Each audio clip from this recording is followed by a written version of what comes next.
paz do Senhor Jesus. Aproveitando que os irmãos estão de pés, abra sua Bíblia na carta pastoral do apóstolo Paulo, 2 Timóteo, o capítulo é o de número 1 e o versículo é o 5. Externo a minha gratidão a Deus por estar aqui, ao nosso pai, pastor presidente, pastor Álvaro, que nos concede esta rica oportunidade, pastor Gerson, pastor William, nosso amigo, e a liderança do MTC, na instrumentalidade do pastor Vitor Hugo, também o Ricardo, nosso irmão, todos os irmãos que aqui estão presentes. A minha esposinha que está ali, você dá glória aí, irmãzinha.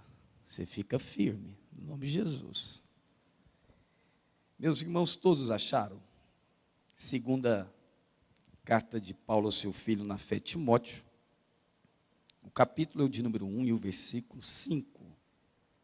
O texto diz assim na tradução que eu tenho em mãos: trazendo à memória a fé não fingida que existe em ti. Esta fé habitou primeiro na tua avó Lóide e na tua mãe Eunice. Timóteo, estou certo que esta fé também habita em ti. Versículo 6. Timóteo, por esse motivo, te lembro que reavives o dom de Deus que existe em você pela imposição das minhas mãos. Porque, Timóteo, Deus não nos deu o espírito de covardia, mas de poder, de amor e de domínio próprio. Portanto, Timóteo, não te envergonhes do testemunho do nosso Senhor, nem de mim, que sou seu prisioneiro. Antes, Timóteo, participa das aflições do Evangelho, segundo o poder de Deus. Pode assentar no nome de Jesus. Eu quero pregar subordinado ao tema, um chamado para permanecer no Evangelho, de forma pedagógica, para que você possa lembrar do tema proposto nesta carta, você possa dizer para você mesmo, um chamado a permanecer no Evangelho. Das 8.810 promessas que norteiam a igreja, tanto nas páginas veterotestamentárias e tanto nas páginas neotestamentárias, nós podemos ser norteados destas 1.810 promessas. Existem 3 promessas que norteiam, que dão força, que dão expectativas, que dão ânimo para a igreja caminhar. Estas 3 promessas foram Jesus que, inspirado pela ação do Espírito Santo, ele diz para a igreja, em Mateus 16, Jesus expressa: edificarei a minha igreja, e as portas do inferno não prevalecerão contra ela. Mas Jesus fez uma segunda promessa, antes de ir aos céus, antes de ser assunto aos céus. Em Atos capítulo 1 e o versículo 8, Jesus expressa: mas vocês recebereis a virtude do Espírito Santo que há de vir sobre vocês, e vocês serão as minhas testemunhas, tanto em Jerusalém, como em toda a Judeia, Samaria e até os confins da terra. A igreja está aqui hoje, edificada em Cristo Jesus. Eu já vi um jovem cheio do Espírito Santo, pregando na unção e na virtude do Espírito Santo que recebeu da parte de Deus. A igreja marcha, a igreja está de pé, e a igreja está aqui nesta noite para adorar o nome de Jesus. Mas Jesus, ele fez uma terceira promessa, dessas 8.810 promessas, que norteiam tanto as páginas veterotestamentárias e tanto as páginas neotestamentárias. Jesus fez a terceira promessa, em João, no capítulo de número 14, Jesus, no dia da ceia, ele disse: não vos turbe o vosso coração, credes em Deus, credes também em mim. Na casa do meu Pai há muitas moradas, se não fosse assim, eu não vos teria dito. Eu vou para o Pai, vou preparar morada, mas eu virei outra vez.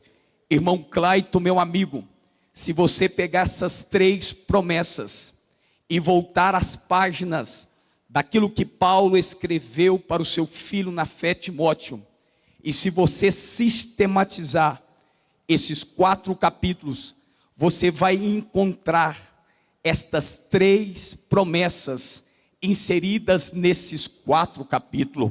É bem verdade que quando nós olhamos para a contextualidade daquilo que Paulo está escrevendo para o seu filho na fé, Timóteo, nós precisamos perceber que a contextualidade é um momento de crise, é um momento de apostasia, é um momento que as bases estruturais do cristianismo estão abaladas.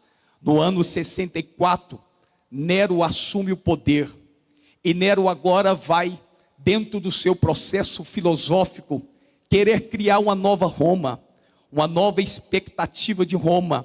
E para criar uma nova Roma, ele vai colocar no coração, pastor William, de colocar fogo em Roma. Dos 14 bairros que existiam em Roma, 10 pegaram fogo. Só 4 bairros que não pegaram fogo. Esses 4 bairros eram habitados tanto por judeus e também por cristãos. Isso deu a Nero o ábile para que Nero pudesse acusar os cristãos, em especial acusar Paulo, de estar envolvido na trama desse incêndio. Um dia eu perguntei para Jesus: Jesus, como assim? De 14 bairros, todos estavam sendo devastados com as chamas. Por que os bairros que habitavam os judeus e os cristãos não pegaram fogo?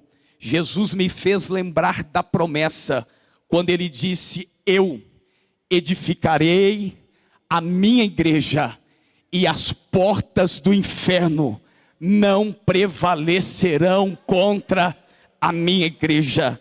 Sobre a igreja não vale encantamento, sobre a igreja não vale macumbaria, não vale feitiçaria, não vale murmuração, porque a igreja não está firmada no âmbito humano.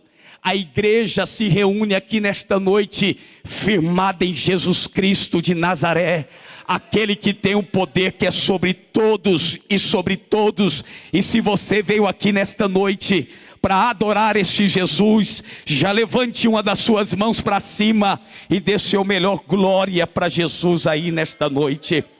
A perseguição foi tão grande, a perseguição foi tão devastadora, que o escritor Clemente de Alexandria, Eusébio, vai dizer que faltou madeira para se construir cruzes. Quanta era a perseguição de Nero contra os cristãos. Os cristãos sofriam, E nessa expectativa de sofrimento, nessa expectativa de crise, nessa expectativa de dor, Timóteo vai perdendo aquilo que ele tinha de melhor, a sua fé. Que isso, pastor?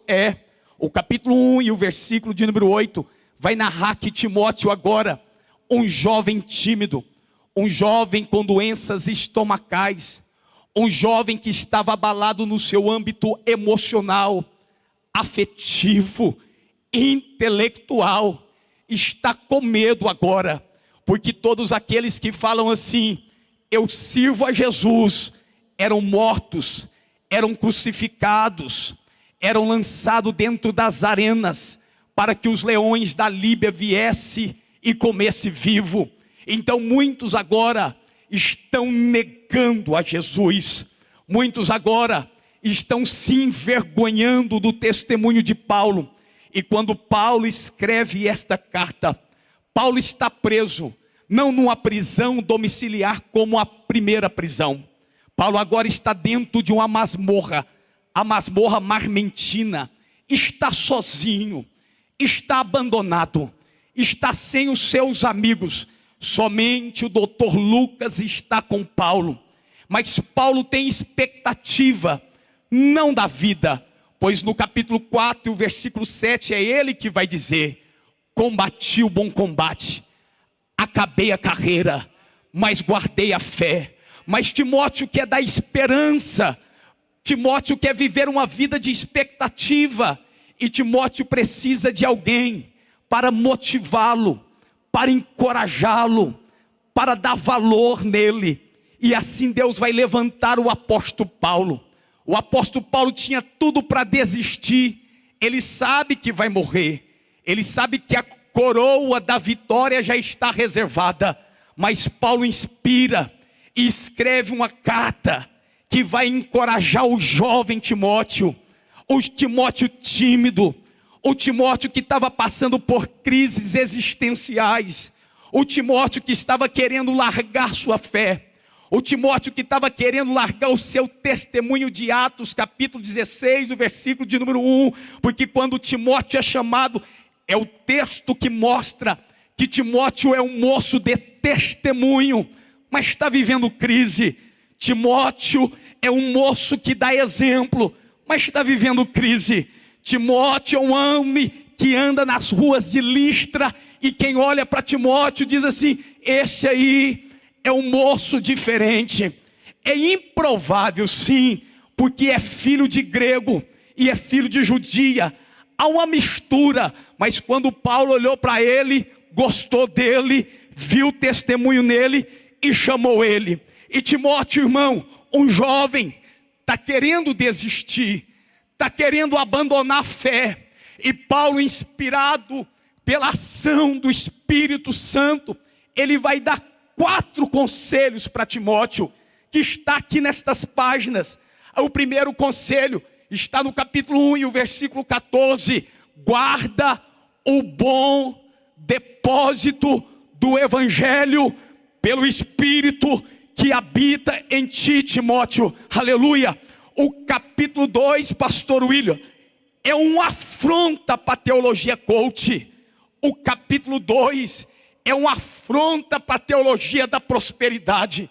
O capítulo 2, com muito respeito, é uma afronta para os pregadores do banquinho, porque no capítulo 2, Paulo vai chamar Timóteo não para ter, mas para ser. Eu repito, no capítulo 2, Paulo vai chamar Timóteo não para conquistas materiais, mas Paulo vai chamar Timóteo e vai dizer para Timóteo, Timóteo, evangelho é sofrimento, rapaz. Então fortifica-te na graça que há em Cristo Jesus. Como um bom soldado, Timóteo, como um atleta, Timóteo, como um lavrador, Timóteo. Ei, Timóteo, erga a cabeça, rapaz. Você vai sofrer, mas o Espírito é com você. Vai passar por luta, mas o Espírito é com você. Vem. Quando chega no capítulo de número 3, irmã Tatiana, é o capítulo que eu amo. Porque na contextualidade do capítulo 3, Paulo vai narrar a situação do ser humano. Homens desobedientes, amantes de si mesmo, com aparência de piedade, mas que negam a eficácia. Quando chega no capítulo 3 e versículo 14, Paulo inspirado diz assim: ô Timóteo, a sociedade está difícil, os homens são mentirosos, os homens são caluniadores, os homens são desobedientes, são amantes de si mesmo, são irreconciliáveis, Timóteo. Quando chega no versículo 14, Paulo diz assim, ó: mas tu, porém, permanece naquilo que foi chamado. Tu, porém, fica firme. Tu, porém, levanta a bandeira. Tu, porém, prega o evangelho. Tu, porém, acredita. Aleluia. Quando chega no capítulo de número 4, Paulo está inspirado. E Timóteo está querendo desistir. Timóteo está querendo abandonar como Demas abandonou. Timóteo está querendo largar tudo.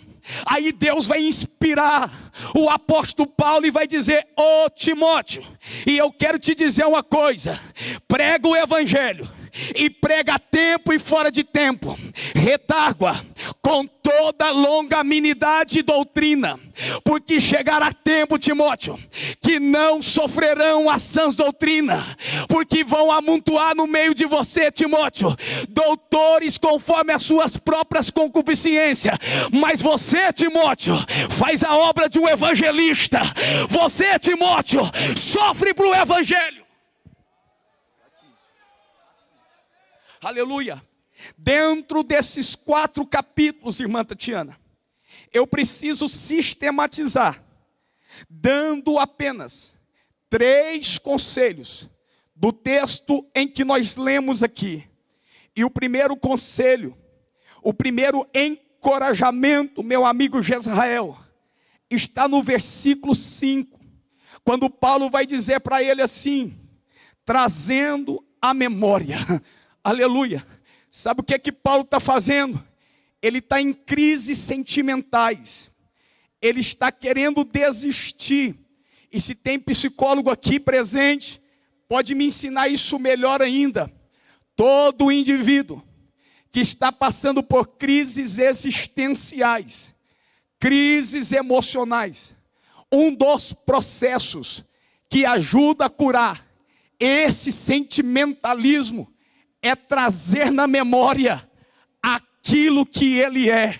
Aí o versículo de número 5 vai dizer assim, ó: ô Timóteo, lembra da onde você saiu, rapaz. Traz a memória aí de quem você era. Você não valia nada, rapaz. O seu pai era grego, a sua mãe era judia. Você não valia nada, mas o teu testemunho, Timóteo, te trouxe até aqui, Timóteo. Ô igreja, eu e você não valíamos nada. A gente gostava era do forró bodó, a gente gostava era do pagodão, a gente gostava era da cachaça, a gente gostava era da mentira. Mas um dia Jesus te viu, gostou de você, escreveu teu nome no livro da vida, te chamou para a igreja, te colocou sapato novo, te colocou teu novo, e agora está dizendo: levanta, rapaz, traz a memória aquilo que Deus fez por você, traz a memória aquilo que Deus fez pela tua vida.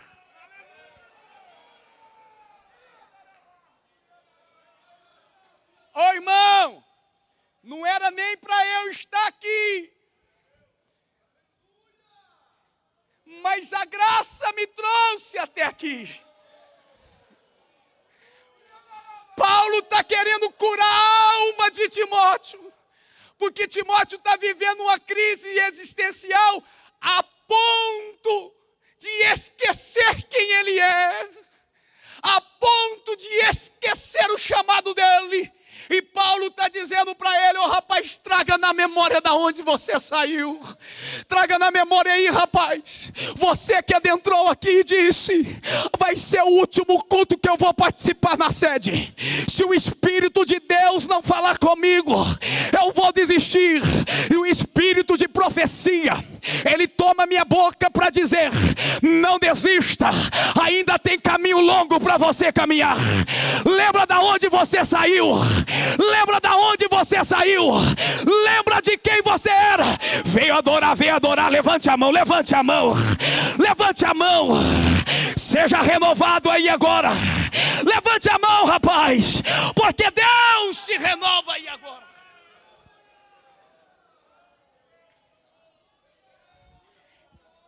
Oh!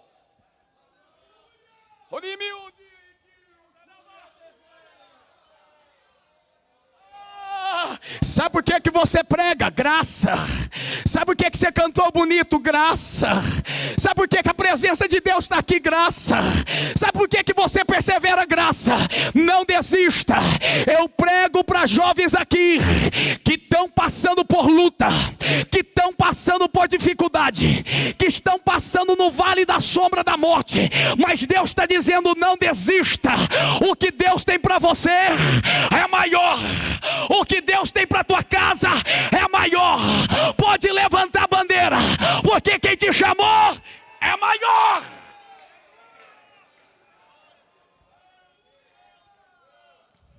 Aí o texto diz assim, ó: Timóteo, traz a memória. Trazer o que a memória, Paulo? Nero está matando todo mundo aí.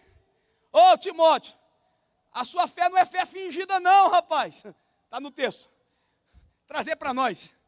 A sua fé não é fé de Facebook não, Timóteo.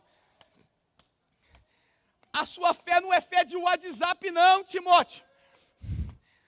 A tua fé é uma fé que tem história, Timóteo. É uma fé que tem raiz, Timóteo. É uma fé regada de lágrimas, Timóteo.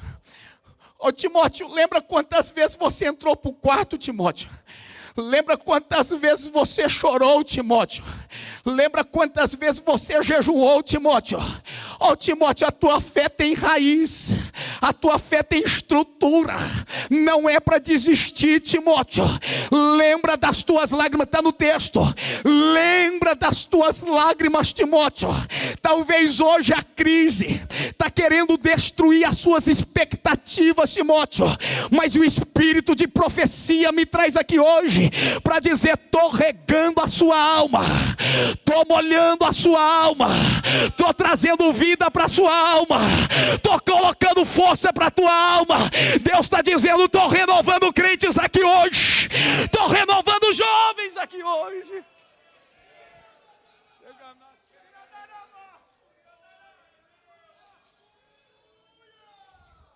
Irmão, quando nós vivenciamos crises, desertos e vales, a primeira coisa que é atacada na nossa vida é a nossa consciência de fé.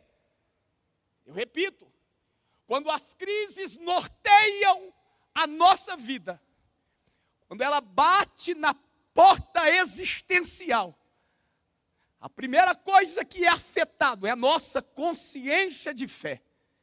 Eu preciso ilustrar, irmão Jezrael, este tópico, fazendo você lembrar, trazendo a sua memória, quando Jesus é conduzido pelo Espírito. Quem conduz Jesus para o deserto é o Espírito.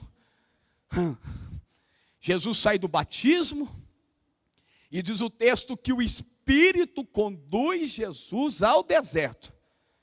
Eu gosto da linguagem de Mateus, porque Mateus diz assim, ó: para ser tentado. Quem vai tentar Jesus não é o fofoqueiro. Quem vai tentar Jesus não é o murmurador. Quem vai tentar Jesus com permissão de Deus, na ação do Espírito Santo, é o tentador. Jesus vence, irmã Celina, 40 dias de jejum e oração. Diz o texto, e Jesus teve fome. E quando Jesus teve fome, o tentador chegou. E o que o tentador faz? Tenta agredir as dificuldades físicas de Jesus na sua própria consciência. Porque em Mateus 3,17, quando Jesus sai das águas, é o texto que diz que uma voz do céu bradou: eis aí o meu filho. O texto diz assim, ó, este é o meu filho amado, aleluia. Mas quando Jesus vence os 40 dias, o tentador quer trabalhar na consciência de Jesus, dizendo para Jesus: se tu és o Filho de Deus, pede para que estas pedras se tornem em pães. Jesus está cansado, são 40 dias orando e vencendo. O texto lucano diz que o tentador vinha e Jesus vencia. E ele agora quer trabalhar na consciência de Jesus. Quem disse que Jesus era o Filho foi o próprio Pai. Mas o tentador sabe da dificuldade, sabe da crise física, sabe que ele está passando por luta, por dificuldade. Aí ele quer trabalhar na consciência, dizendo assim: se tu és o Filho de Deus, por que essa prova? Se tu és o Filho de Deus, por que este deserto? Se tu és o Filho de Deus, por que este vale? Se tu és o Filho de Deus, por que esta enfermidade? Se tu és o Filho de Deus, por que esta perseguição? Se tu és o Filho de Deus, por que essa necessidade? Se tu és o Filho de Deus, por que está faltando na tua casa? Mas eu vim aqui para te dizer o que Jesus disse para o diabo: nem só do pão viverá o homem, mas de toda a palavra que sai da boca de Deus. Eu tenho uma palavra para você aqui: não deixe o diabo dizer para você que você não é filho. Você é filho, você é escolhido. Foi Deus que te escolheu, foi Deus que te chamou. Pode falar para o diabo, bater em retirada. Pode falar para o diabo que você é filho, que você é filho, que você vai marchar, que você vai vir. Deus me dá autoridade para dizer para jovens aqui: pode falar para o diabo, é filho, é filho, é filho.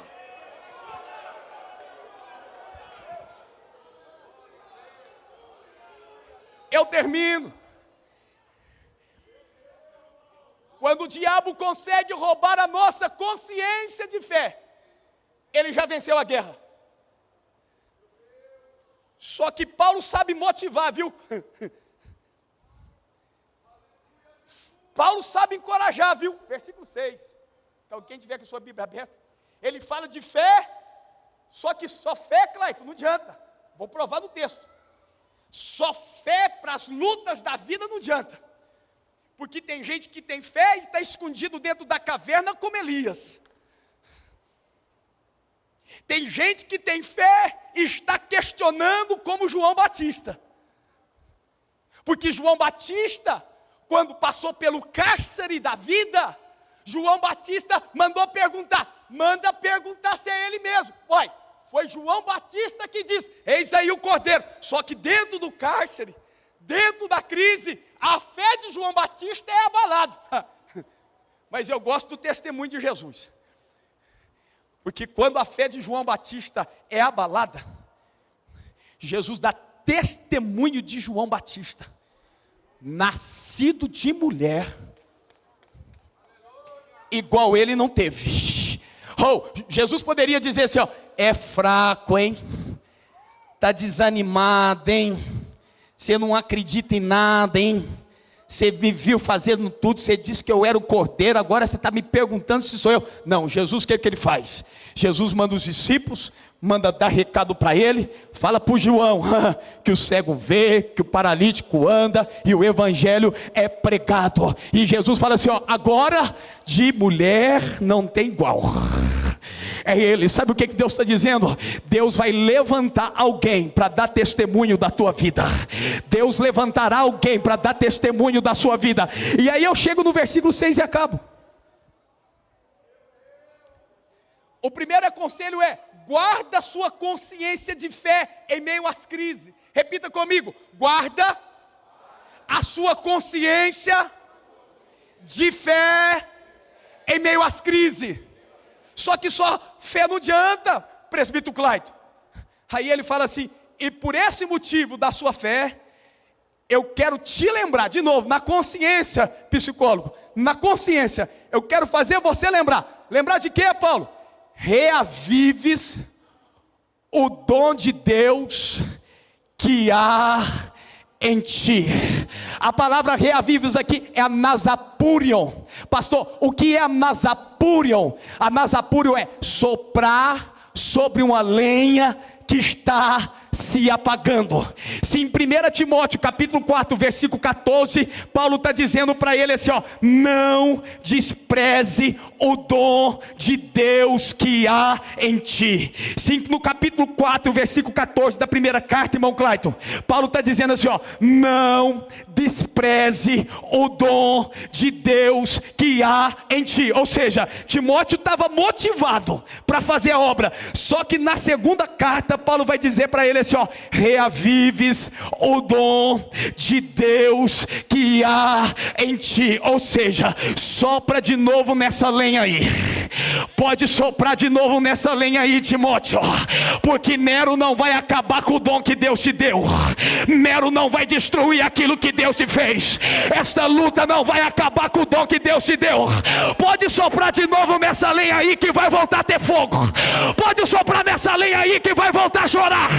Pode soprar nessa lenha aí que vai voltar. Quem cantava vai voltar a cantar. Quem pregava vai voltar a pregar. Quem louvava vai voltar a louvar. Pode soprar de novo na lenha aí, porque vai ter fogo de novo. Vai ter fogo de novo.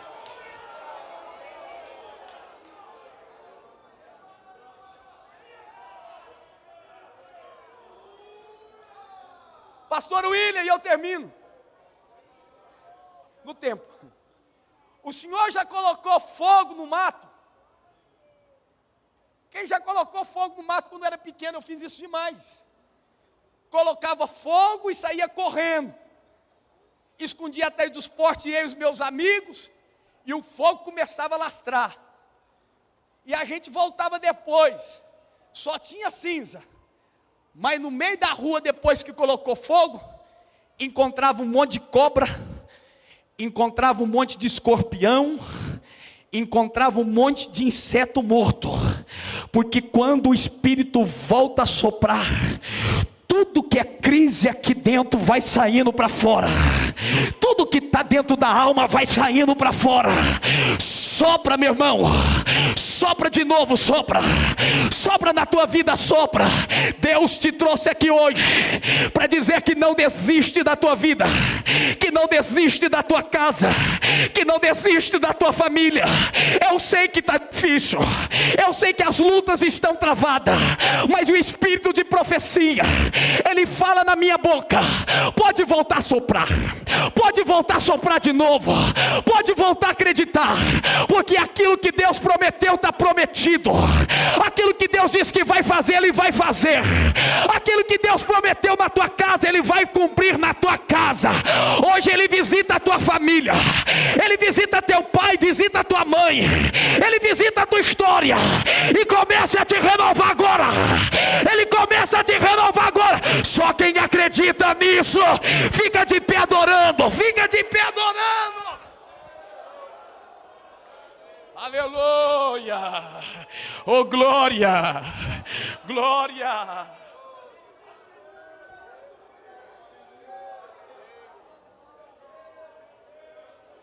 Grupo de louvor, o último hino. Olha para mim, irmão. As crises existenciais, afetivas, emocionais, religiosas e espirituais tem tentado roubar nossa fé, mas nós ainda somos igreja de Jesus. E como os jovens gostam de cantar, a igreja está de pé, meu irmão.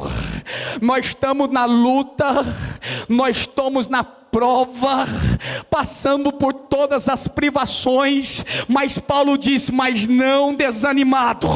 O Espírito Santo de profecia, ele fala na minha boca aqui agora: eu renovo a tua fé hoje, eu renovo as suas convicções hoje. Não deixa ninguém matar aquilo que eu coloquei no teu coração. Quem te chamou é maior, quem te escolheu é maior. Esta luta não vai te matar, esta prova não vai te matar. Olha lá o que Deus está fazendo. O Espírito te renova agora, o Espírito te dá força agora, o Espírito pega na tua mão e está dizendo: não desista, não desista, vai até o fim.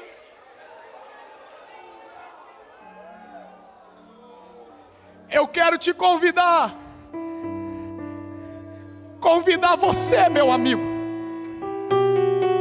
tem vivido desertos, vales, mas ainda está com a bandeira levantada, que não desistiu da fé, que está batendo no peito e está dizendo: eu vou para o céu, ainda que seja arrastado, mas eu vou para o céu. Deus está te dizendo: estou renovando as tuas forças físicas aqui agora.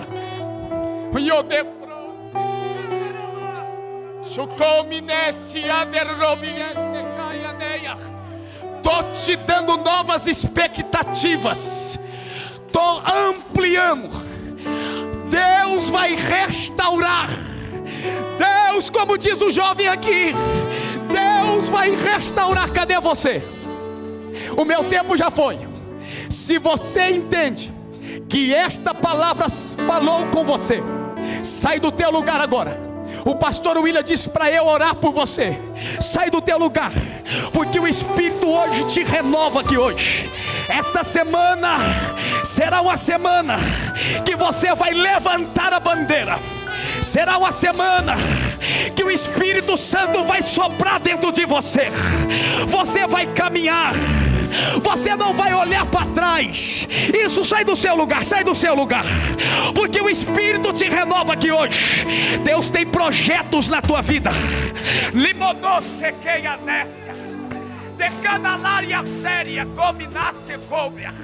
Eu sei que as lutas são travadas, eu sei que os vales estão aí, que os desertos estão aí. Quantas vezes disseram: não dá mais, não tenho ninguém me ajuda, ninguém me motiva.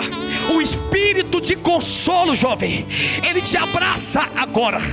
Sabe esse fardo pesado que você disse nesta semana: Senhor, está difícil caminhar.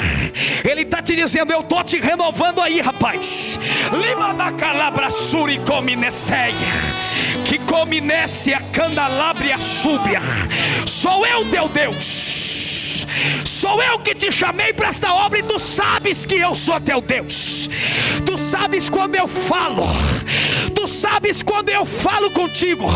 E nesta noite resolvo falar com você, no meio desta multidão, para que você entenda que não são os vales, não são as crises que determina a promessa que eu tenho na tua vida.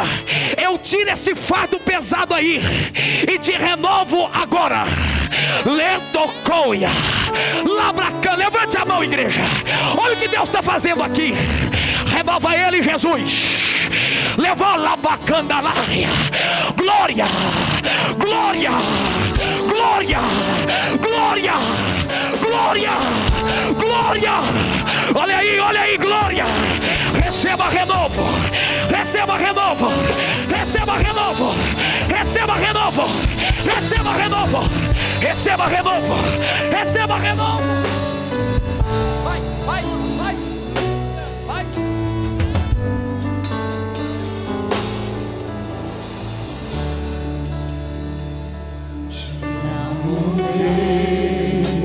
Há uma força para você aqui hoje. Tua graça nunca falha. Tu sabes que está difícil. Mas se eu for na frente, todo mundo vai ver que eu estou na prova. Não importa. É mais importante você estar aqui com lágrimas do que se esconder do que Deus tem para você. Isso, sai do seu lugar. Vem cá, vem. Nós vamos orar juntos. Nós vamos unir a nossa fé. Isso, filho, sai do seu lugar. Aleluia, És fiel em todo tempo. olha no que a sei. Não vai parar. Não vai parar. Jovem, vai até o fim. Jovem, vai até o fim. Isso, sai do seu lugar. Há um renovo, há um renovo. Há um renovo aqui nesta noite. Há um renovo aqui nesta noite. Há um renovo para nós aqui nesta noite. A força.